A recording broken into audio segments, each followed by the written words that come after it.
My parents locked me in the bathroom during my sister's wedding. People say weddings bring families together. Mine used it to show me I never really fit in. I'd always been the quiet one, the outsider, the one who worked while they joked, who helped while they made fun. When my sister got engaged, I still showed up, paid for part of the venue, helped organize everything, kept my smile even when they humiliated me. I thought maybe this time would be different. But it wasn't. That day, they made it clear I wasn't part of their real family. They locked me in the bathroom and laughed about it in their group chat. That moment broke something inside me, but more than that, it made something snap. So I made one call. And when 10 black limousines rolled up, the laughter stopped. The music faded. The wedding did too.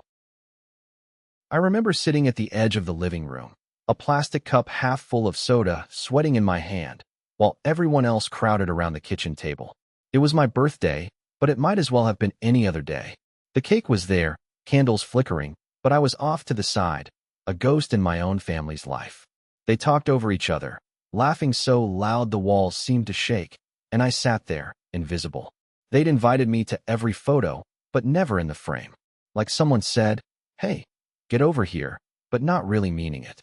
So I'd smile from the edges of the shot, standing just out of focus, the one they'd crop if they felt like it. It stung more than I wanted to admit, but I learned not to show it. I pretended like it didn't bother me, that I didn't itch for just a little bit of real attention. My parents never noticed. Or if they did, they never said anything. Mom was always too busy with everyone else, my brothers, my cousins, anyone but me. Dad made jokes at my expense, the kind that sound funny to others, but leave you tightening your throat. "Why don't you just disappear for a bit?" he said once. It wasn't even a joke, just the usual way he dismissed me. No one asked if I felt left out, because they didn't really want to know. The worst part was the way my siblings looked through me like I was some annoying cloud blocking their sunlight. At family dinners, they'd share stories, inside jokes that never made room for me, and I'd float there like a shadow. Once, my sister shouted, "Stop being so weird," and no one blinked. Maybe I was weird. Or maybe I was just the one who got stuck with being the punchline. One Christmas, I stood by the tree holding a gift I barely recognized as mine because it was shoved in last minute. Everyone else was busy opening theirs, cooing over what they got. I watched my mom lean into my older brother, laughing like he was the favorite child in the whole world, because he was. I clenched my hands so tight I thought my knuckles might snap. I remember thinking, why am I even here? It wasn't just the big moments, either. Even the small things stung. Like when their eyes slid past me at the dinner table, or when they made plans for the weekend and didn't bother to ask if I wanted to come. I stopped trying after a while, stopped raising my hand or offering an idea. I figured it just wasn't worth the effort. Maybe I was meant to be left out. Maybe that's what I deserved. Sometimes I'd catch glimpses of what the others had. Inside laughter, a shoulder to lean on, and it crushed me. The bitterness started as a slow burn, like poison seeping into the cracks. You try to hold on to something normal, but it slips away. I think that's when I started building walls around myself, because getting close was just too painful. I remember one time my mom handed me a party hat, not to wear, but to hold for her. I could feel her eyes on the others, never mind. She smiled through it, but I knew exactly what she thought. Like I was a chore, a burden no one wanted around. That night, I ended up in my room, dragging the hat over my head until the elastic snapped against my skin. I wasn't allowed to be angry, either, because if I showed it, I'd get it worse. The mocking comments, the sideways glances, all meant to keep me in my place, like a warning. I learned not to trust anyone in that house, except the silence I kept with me. And that's why it surprised me when the hate inside me started to crack into something different, not just hurt, but a fuel I didn't expect. After years of being the family joke, the forgotten shadow, I realized I was tired of being ignored. Not because I wanted to be loved, I barely knew what that felt like, but because I needed to be seen, and not the way they chose. I thought maybe one day I'd break free, but for now, I was still stuck sitting at the edge, hands clenched, watching them celebrate without me. The worst was the quiet between the laughter, the silence where I lived every single day, the silence that told me I didn't belong. I was there, every time, but never really part of anything. And I hated them, and myself, for it. We spent months putting everything together. At least, that's what I thought we were doing. I poured my savings into this wedding, helped pay for the venue, the catering, even some of the flowers. It wasn't like I had a ton of money, but I figured this was what you do when you want to show your family you belong. I thought maybe finally, after all this time, they'd see me as part of the family, not just some outsider tagging along. And for a little while, I convinced myself things were changing. My fiance's parents asked me about the plans. They asked what I wanted, how I imagined the day. That felt good, even if it was small. My own parents, well, they stayed mostly quiet, but I chalked that up to them being shy or whatever. I helped make phone calls and sat through long, awkward dinners with my in-laws, trying to laugh at the right moments, making sure to praise their suggestions even when I didn't like them. But the cracks started showing pretty fast. At the tasting, I was poring over the menu with my fiancé and his mom, and I suggested some changes. Something simple, less fried stuff, maybe a few more vegetarian options. His mom kind of smirked and said, "Well, this is our family's tradition. You'll get used to it." Like she was saying, "You don't really belong here, but we'll put up with you paying for it." I didn't say anything then. I just nodded because I didn't want to make a scene, and honestly, after everything I'd already put in, I just wanted the day to happen without another fight. But that moment stuck with me, buzzing in my chest like an itch I couldn't scratch. Then there were the invitations. They sent them to everyone but me. Not to actually send myself, my fiancé handled that. But when the invites came back to us after a little mix-up, there was one extra envelope, addressed to A+B family, blank inside. I asked him about it, and he shrugged, said it was just some old thing from his mom. Never mind it. I felt it in my gut that they weren't really including me or my family, but I didn't push. Maybe I wanted to believe they were just being awkward. At home, we'd argue more than usual, mostly because I was exhausted from trying to balance my job, wedding tasks, and pretending to be okay with being pushed aside. He told me I was overthinking things, that these moments didn't mean anything. But I wanted to scream that if they didn't mean anything, then why did I feel so small? Like I was a guest in my own relationship, not a partner. I tried talking to my fiancé's sister one night after a family dinner. She was quiet, mostly scrolling through her phone. I asked if it always felt like I was invisible to the family. She half laughed, half sighed, said, "Well, you kind of are. They've never really liked anyone bringing someone new around." I felt this hollow ache, hope slipping away but still clinging. I told myself maybe this time, love would count more than bloodlines. Maybe this time, building something together would finally crack the surface. But as the days got closer, the way my input was ignored, the dismissive smiles, the side conversations that stopped when I walked into a room, it all piled up. The more I tried to be part of their world, the more obvious it became that I was just tolerated. The final straw came when I showed up at the rehearsal. I expected to be involved, maybe say a few words, help here or there. Instead, I was handed a folder with a script and told to just follow along. No one asked if I wanted to help set up. No one looked me in the eye. I stood there with this heavy folder in my hands, feeling like a last-minute addition nobody really needed. I remember looking over at my fiancé across the room, thinking maybe he saw it too.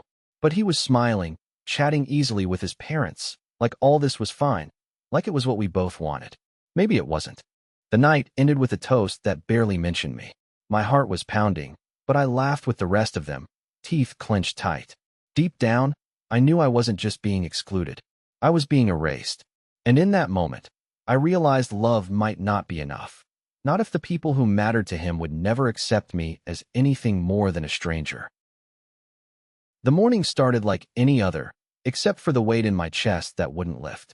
I got up early, shoved on the suit we agreed on, too tight in the shoulders, but whatever, and we headed over to the venue.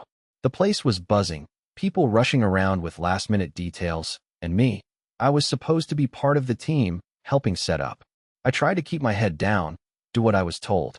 Carry chairs here, fluff pillows there. You'd think it'd keep me distracted, but instead, I felt eyes on me the whole time, like I was an outsider assigned to menial tasks nobody else wanted. The moment I handed something off or finished a chore, someone else would snap at me to do more. At one point, Aunt Joan, who I barely knew, walked by, barely glancing at me before muttering loud enough for a few others to hear. Look at him, all dressed up like a waiter about to take their order. Not even a smile, just this cold, cutting remark. I forced a laugh, but inside, I felt small, stripped to nothing. My fiancé caught the comment too, but said nothing. I don't know if it was embarrassment or fear, but he just looked away and kept moving. Then came the drinks, not for me. Hold this tray. Aunt Joan snapped a few minutes later. The tray was heavy, full of champagne glasses teetering precariously, but I took it, hoping maybe if I stayed invisible, no one would notice me as anything more than the help. As I walked through clusters of relatives and friends, I heard their whispers and snickers. Who's he? Does he work here? Why's he even here? I gripped the tray tighter, knuckles going white. The glasses clinked every step, reminding me how fragile I felt, like I could break under the weight of their judgment. At some point, my fiancé appeared beside me, smoothing his tie like the perfect son-in-law. I half expected him to defend me, tell them to back off, but instead, he gave a tight smile and said, "Just helping out."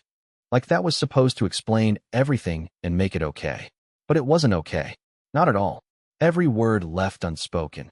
Every glance that slid past me without recognition. It built something inside me. A fire I tried to swallow down but failed. Later, while arranging flowers, my cousin made a joke about how I must be the wedding planner's assistant. The crowd laughed and looked at me, waiting for some answer I never gave. I just nodded. I didn't want to cause a scene. But inside, I was boiling. I could feel the heat crawling up, sharpening my thoughts. This wasn't what I agreed to. Not the humiliation, not feeling so invisible in front of the people we're supposed to trust. That night was supposed to be one of the best days of our lives, but it was turning into a quiet nightmare. Every smile forced, every small task a reminder that I didn't belong. I caught my reflection in a mirror between rooms, saw the suit that didn't fit right, the awkward smile, the tense hands. Maybe they were right about me being just the waiter. But then I realized I wasn't going to stay silent much longer. The knot tightening in my chest wasn't just anxiety. It was a warning. I thought I could handle it. Blend in. Be patient. But the moment Aunt Joan's words hit me so sharply, I knew something inside me had shifted. I thought the day was about to get better. Instead, it was only just beginning. We were just about to walk into the ceremony hall when my parents called me aside. They said they needed some help setting up a last-minute surprise for the couple, something about adjusting the sound system in the side room. It felt weird, like maybe they wanted to pull a prank or something, but I didn't want to be the one to say no. So I followed them, trying to act normal, but my stomach was already twisting. The room looked like a storage closet. There were boxes everywhere, and the smell of old carpet mixed with that antiseptic cleaner they use in public places. My parents asked me to hold the door open while they fixed some cables, but the way they kept exchanging these quick looks made me uneasy. I glanced at the door, wanting to leave, and then realized they weren't moving like they said they would. Before I could say anything, the door clicked shut behind me. I turned fast, heart pounding, and saw the lock turn on the other side. That's when the heat hit my face, the kind of shock you don't expect, like your brain lags and your body already knows what just happened before you do. I pressed my hand against the door, tried to shake it, but it wasn't budging. I stared at my parents through the little window, their faces calm, almost too calm. The warmth of the room started turning clawed and cold all at once. I thought maybe it was some ridiculous joke, but when I caught the look in their eyes, there was no humor. There was distance. That moment slammed me into this reality that I was trapped, but not in a fun way. In a way that said everything had changed, and there was no turning back. I couldn't speak at first. My throat closed. I just stared, desperate to piece together what the hell was going on. I wanted to scream, beg, explain, anything, to reach through that glass and break whatever plan they had. But nothing came out. Instead, my mind started racing through all the things I might have done, all the secrets I was sure had slipped between family dinners and quiet moments. Had I done something that terrible? Was this punishment? The confusion just ate at me. Why? Why are you doing this? I finally croaked through the glass, voice shaky, barely a whisper. They didn't answer. Their silence was heavier than the locked door. Panic started to choke me. I paced the small room, banging my fists on the walls, trying to forget the cold metal beneath my fingers, trying not to break the glass with my bare hands. This wasn't right. None of this added up. I could hear the faint noise of people outside, the wedding music, laughter, the clink of glasses, and it felt like a cruel scene from some story I wasn't supposed to be part of. Like I'd suddenly become invisible to everyone I thought I trusted. The seconds stretched on, long and cruel, turning into minutes that felt endless. I sank down against the wall, head in my hands. The too familiar face of my mother stared back through the window, but now it was strange, almost unrecognizable. My father's eyes held no apology, Just this cold edge that made me freeze with a new kind of fear. That maybe this was real. This silence, this locked door was real, and whatever was coming next was worse than I could imagine. I wanted to hate them, to scream at them for betraying me like this, but all I could feel was this hollow ache of being utterly alone, locked behind a wall I'd never seen coming. A part of me still wanted to reach out, to tell them that I deserved better, that I wasn't who they thought I was. But all I got was their silence, and the sound of that turning key echoing in my chest like the last thing I'd ever hear before everything fell apart. I thought it was over, but the silence that followed said otherwise. The door clicked behind me, and I locked it without even thinking. My hands were shaking so badly, I almost fumbled the latch. I slid down against the cold tile wall and pulled out my phone, hoping, stupidly, that maybe something had changed while I was gone, that maybe someone had noticed I was missing. Instead, the screen lit up with the family group chat blowing up like a damn party without me. I tapped it open, and the first thing I saw was a picture. Me, from earlier, looking confused, maybe hurt. And then the messages came flooding in, one after another. Where else would she be hiding? Face with tears of joy, face with tears of joy. That's exactly where you belong, locked up like a joke. LOL, she's the star of her own freak show. A series of laughing emojis followed each message, cruel little faces that made me feel colder than silence, colder than the bathroom tile I was pressed up against. My chest seized. My fingers hovered over the screen, wanting to block the chat, to nothing, just erase this nightmare somehow. But I kept scrolling. The messages didn't stop. They were from everyone, cousins, aunts, uncles, people who barely ever talk, but now were all turning my pain into this spectacle. I felt the heat rise in my face, a mix of tears and rage squeezing my eyes shut. How the hell did this happen? A week ago I was still sitting at the dinner table, pretending everything was normal. A voice in the back of my head screamed that I should have seen it coming. Maybe I should have heard the sharpness in their laughter behind the mask of smiles, the way little jabs kept landing after Thanksgiving dinner. But part of me wanted to believe they weren't all this cold. That family meant something more than this brutal exhibition. I looked at the clock on my phone. 10 minutes. 10 minutes of silence until someone came looking for me. If I stayed here, locked away, maybe I could disappear for a while. Maybe I could stop feeling every cutting word like it was physically sinking into my skin. The screen glowed again as a new message popped up. Hope you're enjoying your time in there. Heard it's cozy for freaks. My fingers clenched the phone until I felt the plastic dig into my palm. I squeezed my eyes tighter. Fury bubbled up like something I couldn't hold back anymore. Silent, but scorching. Not just at them, but at myself too. For believing their sugar-coated silence. For pretending I wasn't drowning under their eyes. Then, a knock on the bathroom door. Not the soft one, but the impatient, almost mocking tap. Hey, you okay in there? We're done messing around. The voice said, too casual, like this was all a game. I wanted to yell back, slam the door, tell them what they were really doing, how much it broke me. But the words got stuck somewhere tight in my throat instead. I just sat there, gripping my phone, catching my breath. The laughter wasn't just out there anymore. It was inside my head now, echoing, sharp, cold, relentless. I thought maybe I could wait until they got tired, until the world stopped spinning and the noise died down. But the silence that followed that knock wasn't peace. It felt like a countdown. And deep down, I knew this was far from over. I didn't need to scream. I had better numbers in my phone than theirs. When the door slammed shut behind me, the kind of weight that usually curls in my chest was already loosening. I stood there a second, fingers trembling slightly, but I told myself, that shit doesn't help right now. I swallowed the lump and took a breath. Deep, slow. I didn't break. The room was spinning quiet, like it was holding its breath with me. And I figured, if I lost it right there, I'd just be giving them what they wanted, chaos, panic. I wasn't about to hand that over on a silver plate. So I walked to the kitchen, leaned against the counter, and pulled out my phone. The screen lit up my face. My thumb hovered over a contact I hadn't called in months. Someone with clout. Someone who's seen the worst of my messes before and still picked up. I didn't sweat it. This wasn't begging for help. It was a move. A calculated play. The kind you pull when you're tired of being cornered. I dialed, waiting for the ring to stop. It felt like 2 hours, but was probably 6 seconds. Yeah. The voice was clipped, like I'd woken them up. Exactly what I wanted. They had that commanding tone that made you forget your own crazy assumptions. I'm strapped in a tight spot. Can you meet me? Now. I kept my voice steady, low, the voice of someone who doesn't blink first. They paused, probably hearing something in my tone. Then a sharp, yeah? Give me 20. Click. Phone dead. I sat down. The kitchen floor was cold, but I wasn't cold anymore. I thought about what I could say next, how to make sure they knew this wasn't a plea. And it wasn't, because calling that number flipped something inside me. I wasn't the person who lost everything last week. I was the one holding cards they didn't know about yet. There was a weird part of me that felt relieved, like finally someone else was in this fight with me.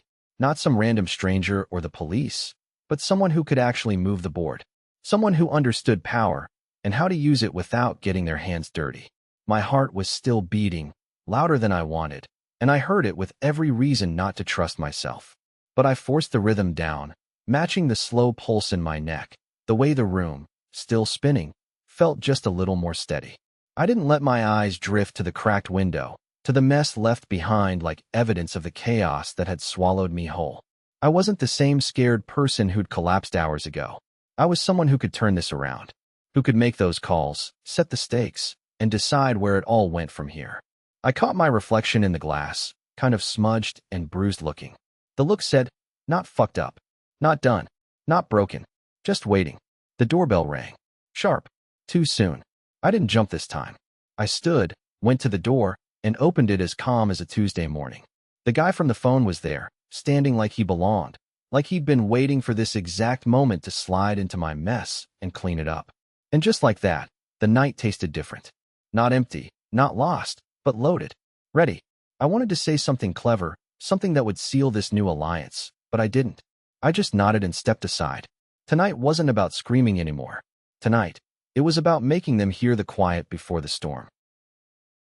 About half an hour later, the whole mood in the room shifted like a storm rolling in. We were all just trying to process what had happened, the tension still thick in the air, when this distant rumble started outside. At first, I thought maybe a delivery or something. Nothing prepared me for what showed up next. I saw them pull in one by one, 10 limousines, sleek, black, like something out of a movie. They lined up perfectly outside. Not a single door left ajar, not a single engine left running. The doors swung open at the same time, and out stepped these people, all dressed like they'd just walked off some red carpet. Expensive suits, elegant gowns, faces I'd only ever seen in headlines or on TV. Power players, VIPs, the kind of people who usually don't bother showing up to something like this. My family. You could see it in their faces. Confusion, quickened breath, flickers of fear. Like they suddenly realized the ground beneath them wasn't as steady as they thought. My mom clutched her pearls tighter, eyes darting between the arrival and my expression. My dad's jaw clenched so hard, I could almost hear it. I stayed where I was. I controlled the silence. I let it stretch, long enough that every eye was on me. Not them, not the unexpected guests who'd just crashed the scene. The silence that followed could have drowned the orchestra. The kind of silence where everyone's waiting for the next move, but nobody's brave enough to make one. One of the men, tall, with sharp eyes and an unnerving calm, stepped forward. He wasn't someone I expected to see here, but there was an unmistakable weight to his presence. Not the usual show of power, no loud proclamations or blustering. Just quiet, deliberate authority. He looked right at me, not with the condescension I'd expected, but with something else, approval. Almost like I was the one holding the cards, the one who mattered here. The others followed his lead, their stances easing, nods exchanged like they'd just found the leader they wanted to rally behind. I caught my dad's eye across the room. He was pale, his usual confident mask slipping. My siblings looked like they wanted to shrink into the floorboards. The whole dynamic flipped in seconds. I went from the outsider, the problem, the shame of the family, to the unexpected center of this entire room. There was a moment where I almost felt sorry for them. That mix of disbelief and panic on their faces told me they thought the world would always bend to their will. Guess what? Sometimes it doesn't. One of the women in that group, someone whose name I barely knew but heard enough to respect, stepped forward and handed me a folder. I didn't open it right away. No, I let every pair of eyes watch me do it. No matter what was inside, that brief second made it feel like I was the one with the future, the one rewriting the rules. As I peeled back the cover, the room felt even quieter, if that was possible. I heard a soft gasp come from somewhere behind me. My heart pounded, not because I was scared, but because I knew, without actually reading it, that things were about to change. Not for them. For me. I looked up, locking eyes with my family again. No hatred or anger anymore. Just raw, desperate calculation. Like they were trying to figure out how to survive when the ground they'd stood on was suddenly pulled from under them. I clenched my jaw. I didn't say a word. I didn't have to. That silence held more power than anything I could have shouted. I thought it was over. But the silence that followed said otherwise. We were shoved out of that bathroom like we were something contagious, but then, suddenly, a hand gripped my arm. Not harsh, just firm, and a voice said, "Come on, let's get you out of here." It was one of the limousine guests, someone from the other side, the right side. He spoke calmly, like none of what happened mattered at all, like we weren't the ones they'd just locked up. I glanced back, expecting some sneer or sneaky glance, but instead, his eyes held something steady. Respect, maybe? It caught me off guard. We stepped out of the cramped, stale bathroom and into the bright chaos of the party, the music thumping, people laughing, but something shifted. The minute we appeared, like we were ghosts walking sideways into their perfect little world, everything froze. My chest tightened. Faces went slack in stages. The mother, holding her wine glass too tightly, her eyes zooming in with disbelief. The father's jaw clenched so hard it looked like it might break. The brothers and sisters, caught mid-step, as if someone pulled the rug from their scripted lives. I caught the mother's eye. No words passed between us, but the silence was heavy enough to choke on. It was like time slowed down for that moment, like everyone suddenly realized who we were and what they'd done, except it was too late to do anything about it. I straightened up, pushed my shoulders back. All the fear, the shaking, the feeling that I'd be invisible or broken, none of it mattered right now. With that man's hand still clutching my arm, I felt an odd surge of control, a clarity I hadn't had all night. I looked at the father across the room. His eyes darted away fast, but I caught the flicker of something behind them. Panic maybe, or shame. Maybe both. The guy who helped us nodded to the mother quietly, like he was saying, "You see this? You messed with the wrong people." I realized then, the whole power dynamic had just flipped in seconds. Funny how doors open faster when the wrong people arrive. I swallowed hard, keeping my voice low but steady. "You locked us up. You thought this party was your world, your rules." I glanced around the frozen group. Turns out, you don't get to decide when people leave. Or when justice walks in. The mother's lips twitched, but no laugh came. The father's face turned an ugly shade of red. The room was loud again all at once, a rush of movement and voices filling the space. I felt it. Their panic turning into anger, their fragile control cracking. It was quiet revenge, forcing them to see us, not as intruders, or worse, but as people who could stand back up. They wanted us erased. Instead, we were standing taller than ever. For the first time, they weren't just the hosts in control of the night. We were the ones who got the last move. The guy who'd helped us caught my eye and gave a small nod before slipping back into the crowd, leaving me with a moment to breathe. But I knew this wasn't the end. This moment was theirs to swallow, a bitter taste of the way the night had turned. The room's tension pressed around us, thick and sharp. I looked back at the family again. Their smiles were gone. In their place was something colder, something less sure. I thought, maybe this was what I deserved. To stand here, exposed and raw. Maybe this was my way out, my moment to own the pain, the fear, the humiliation. And maybe, just maybe, it was what they deserved too. Because now we were free.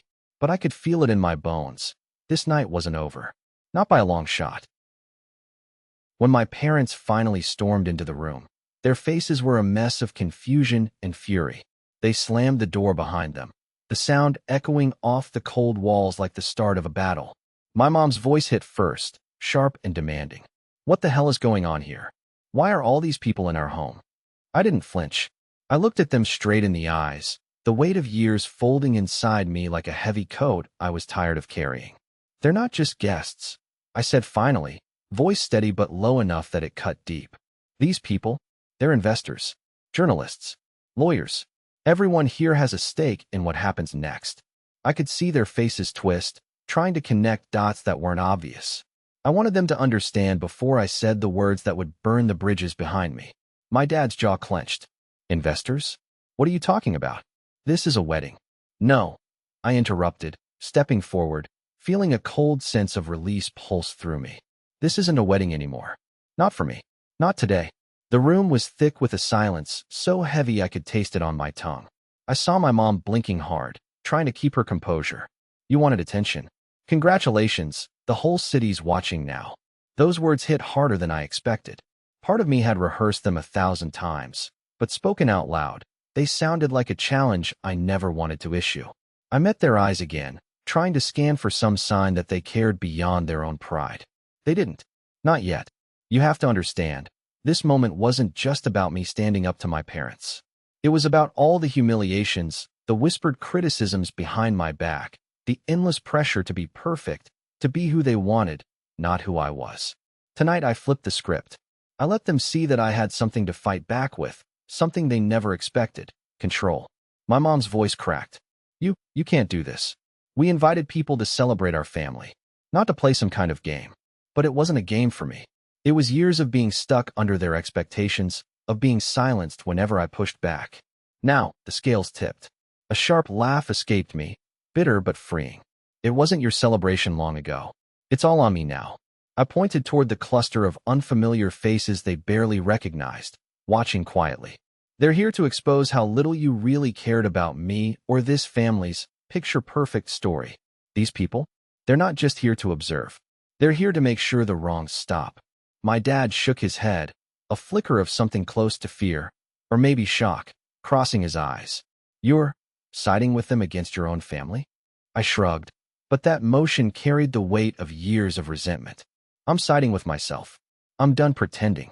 And just like that, I felt a crack open inside me, a strange relief cutting through the cold rage. The room felt smaller all of a sudden, as if the walls themselves were pressing in, waiting to see whether my parents would break down or double down. My mom took a step forward, voice almost a whisper. You think this makes you strong? No, I said quietly. But it makes me free. I glanced over at the journalists scribbling in their notebooks, the lawyers exchanging knowing looks, and the investors watching, calculating. The power shifted right there. No more silent suffering, no more hiding. My voice finally carried the weight it deserved. The air was thick with tension, but underneath it all, I could feel this odd sense of belonging, as if by finally telling the truth, I'd stopped carrying a secret no one deserved to hold. My parents were silent now, lost in a whirlwind they hadn't seen coming. For the first time in years, I wasn't just the kid playing their part. I was something else, someone who'd broken free. But just as I thought the worst was over, the front door creaked open again, and I knew whatever I had started was far from finished. We just walked away. No yelling, no grand speeches. Nothing. I remember feeling this weird, quiet settle over everything, like the whole world agreed to hold its breath for a minute. I didn't say a word, and neither did she. The street was empty, the faint hum of traffic a distant buzz, and somehow, all that silence was heavier than any argument or fight we'd had before. I was free, but it didn't feel like fireworks or relief. It was something quieter, like coming up for air after being underwater too long. I kept my eyes on the pavement, watching cracks and little bits of gravel instead of looking back at the venue. Part of me wanted to check, wanted to see if she was regretting it already or if someone was yelling after us. But I didn't. I think I was scared to know. Maybe part of me still hoped she'd call me back, but I didn't want to be the one begging anymore. That was over. The night air was cold, but not biting. I pulled my jacket tighter, but it wasn't about the temperature. It was about keeping myself together. I didn't want to crumble just yet. My heart was still racing, but there was this odd calm beneath it, like a quiet promise that I'd made it out. I wasn't her hostage anymore. That small thought kept nudging me forward with steady certainty, even though my mind was spinning in 1,000 directions. We passed a few streetlights, their halos blurring through a light drizzle. I glanced over at her just once. Her face was blank, almost numb, but I caught a flicker, something I couldn't read. Regret? Anger? Shame? It didn't matter. Not anymore. Whatever we'd been caught in wasn't ours to fix now. I thought about all the times I tried to control the chaos, tried to make it right by saying the right things or holding on too tight. And here I was, finally letting go, stepping out without looking back. For the first time, I realized I didn't ruin her wedding. I ended my captivity. A part of me wanted to believe that meant everything would be different now. That sense of empowerment was real, but it was fragile, too. Like Maybe I was fooling myself that walking away was the whole story. Maybe there was more inside me that I hadn't faced yet. Those quiet doubts and fears that wouldn't just disappear. I kept walking, slow but sure. The city felt distant. The noise from inside that wedding felt distant. All that mattered was the space I was creating between me and that life I'd been trapped in. The shame still lingered, like a shadow I couldn't shake yet, but it was fading into something softer. Relief. Finally being able to breathe on my own terms. I didn't say anything, and she didn't either. But I swear I felt something shift between us, this invisible break in the chain that held me. The weight on my chest lifted just a little. Not completely, but enough. For that moment, nothing else needed to be said. The silence wasn't empty, it was ours. A quiet victory. I thought it was over. But the silence that followed said otherwise.